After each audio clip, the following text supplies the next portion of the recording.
My name is Ștefan Nicola. I'm a security penetration tester with KPMG Romania for almost 1 year and a half now.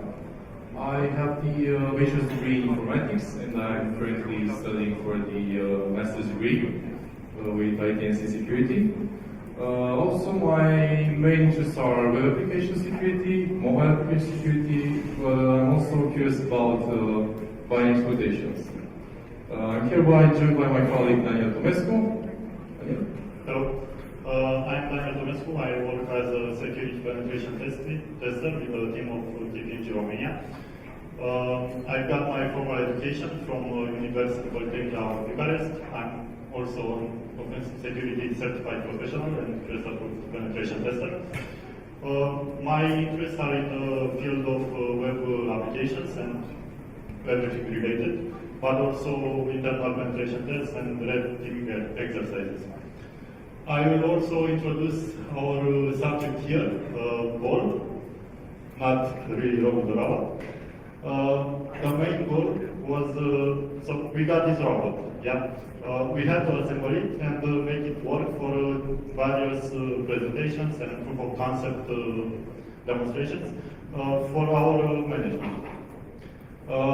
So playing with it, we got really attached to board and we really named it Robi the Robot. Until one day when one of our partners came and with a French accent saying Robi the Robot is not very easy. So we named it Paul. Besides making it work, we are really curious to see how it works and how it should not work. What are its features from a security point of view? If keep having a presentation about Paul is safe for our management, can it be hacked during the presentation? This was one of our concerns. So, what does this robot have more exactly of the referring to the configuration? Well, it has 72 rotors for controlling the legs, the hands, and also the head. It also has an embedded camera on top of its head, which is nice, and it has its own Wi-Fi port. So, regarding this one, we can actually see that it comes open by default, but it can be also configured to join an existing network or to set a password to it. So what were the expectations when we came across this research project? Well, first of all, we expected some kind of Bluetooth connection, but we got the Wi-Fi one. And actually, we encountered the first defense mechanism, which is allowing a single CNC connection, so only one guy would actually control the robot. But however, it allows multiple devices to connect to its access point. So this kind of made into a fight on who to control it first. Okay, so I touched a little bit about the access point. I will be talking about the web interface findings, more exactly the API's web interface. Also, I will speak a little bit about the network layer attacks and some fun stuff at the end. So first off, we scanned the robot and we found the following ports. So the first one, the port 23, which is for incoming command and control communication. Actually, in order to use the robot, one must download the mobile application or the desktop application in order to successfully communicate via this port. But there can be viruses, so we'll see later. Also, port 34, which is used for live camera streaming. It's a video streaming, which is actually encoded. Port 80 is for the web interface of the access point.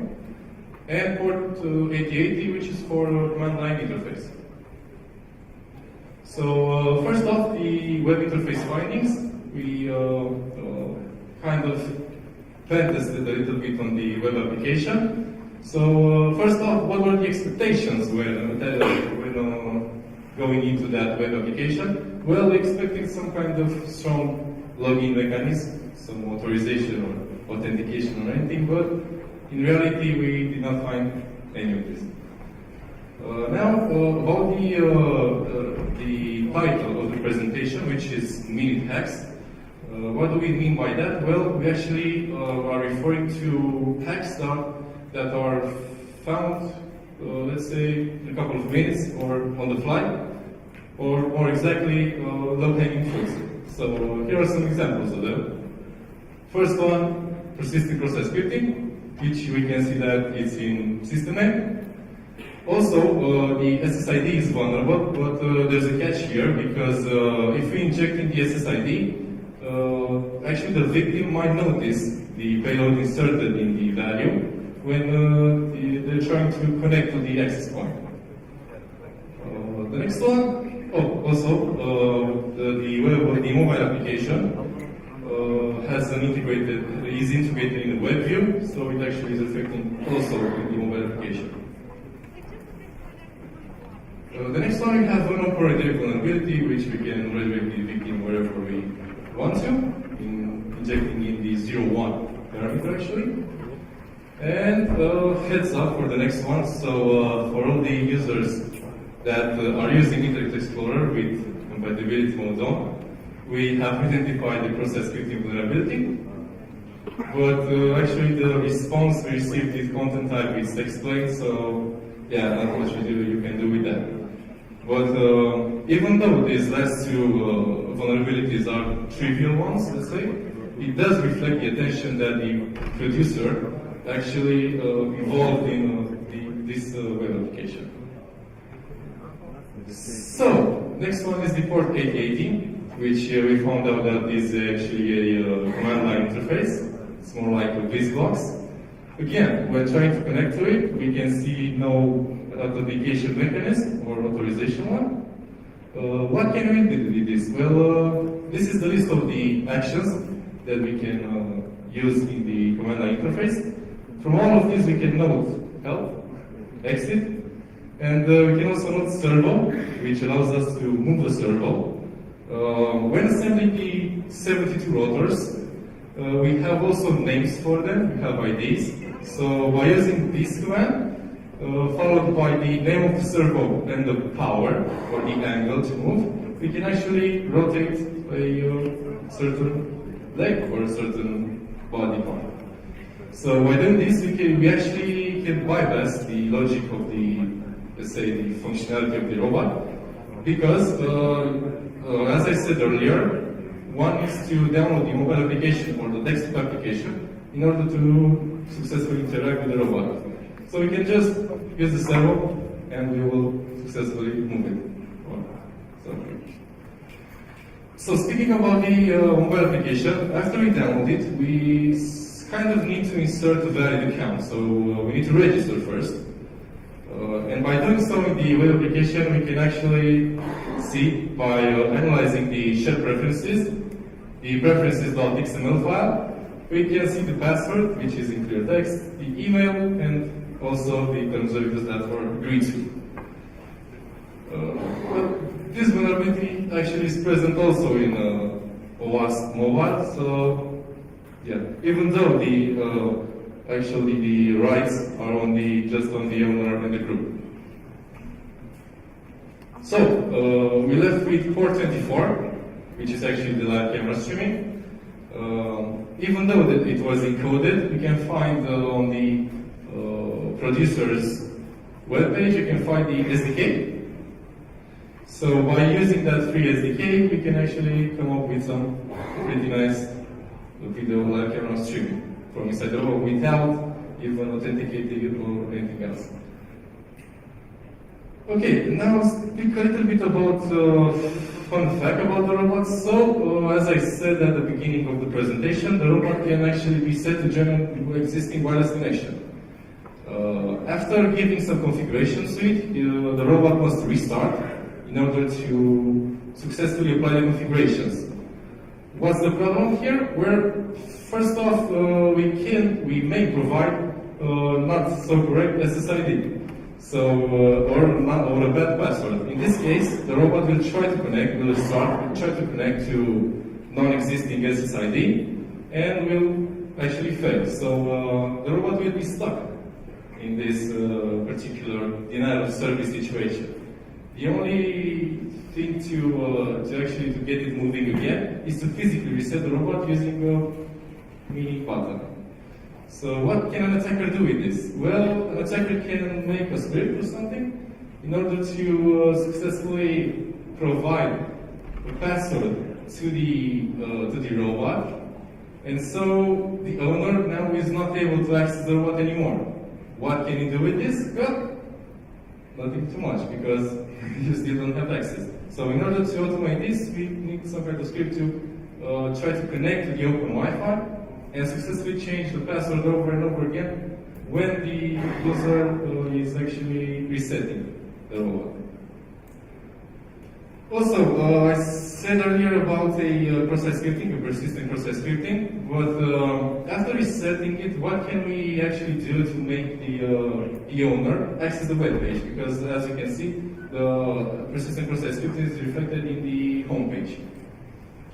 Well, one of the things that we can do with this, we can try to deny, again, as I said in this one, we can deny the access of the victim to the robot by setting a password, for example, and also running this small script. What it does, it basically tries to connect every time, over and over again, to the default settings of the robot, and tries to inject the XSS payload inside the homepage.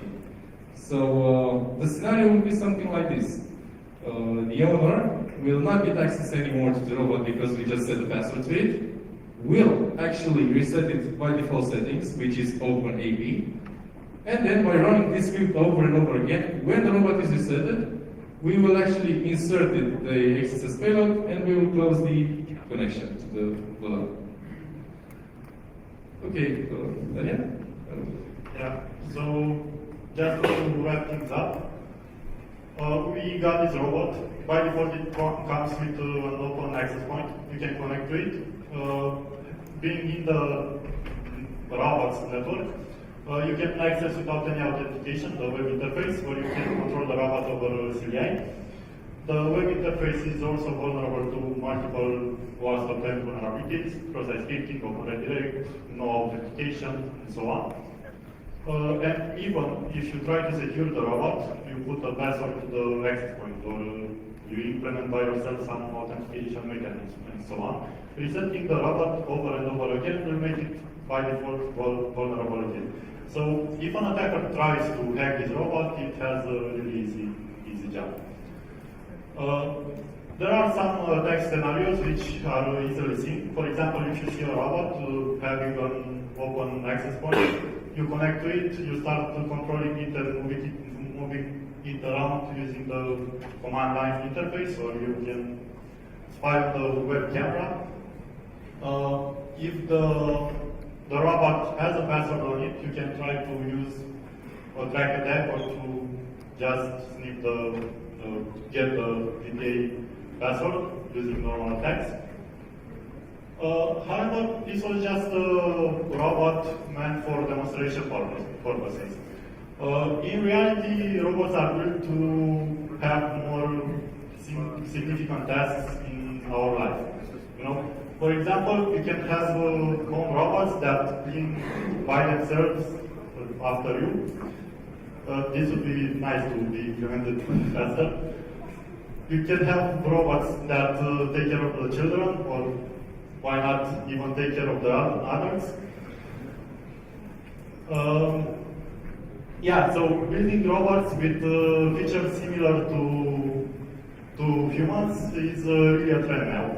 You have robots which have to communicate somehow with the exterior. They will probably have something like a Wi-Fi network or Bluetooth connection or something that allows the robot to recognize the owner by biometrics. Any of these solutions are in some degree hackable. For instance, Bluetooth, no Bluetooth. Wi-Fi recently had this crack attack, so not as safe as it used to be. And new vulnerabilities you also hear over time. Biometrics, this is a never-ending discussion. You can imitate at some degree another person. It really comes to how well the recognition is implemented in the robot. Also, the robot will probably have some sensors to see the exterior. I'm referring here to a camera or a microphone. Okay? So if one robot stops and it doesn't do its job, it's pretty bad. What my colleague explained here, the denial of service for the robot, is pretty bad. For example, if the robot taking care of the children suddenly stops what it's doing, you have a problem. More than that, if the robot is controlled by a third party or something like that, you get to even eviler actions. For example, I will let the pictures speak for themselves. And having a robot in your house that is controlled by an outsider, yeah, this is no good. It can lead to thieves being let in your house, to possibly murder. Those are some kind of fantasy scenarios, because it may or may not happen. But in our case, Robi the Robot had this camera, which could be monitored by anybody who could access the access point. So it was a pretty serious privacy breach. I would not want to have in my house a robot that sends images to the exterior in any way.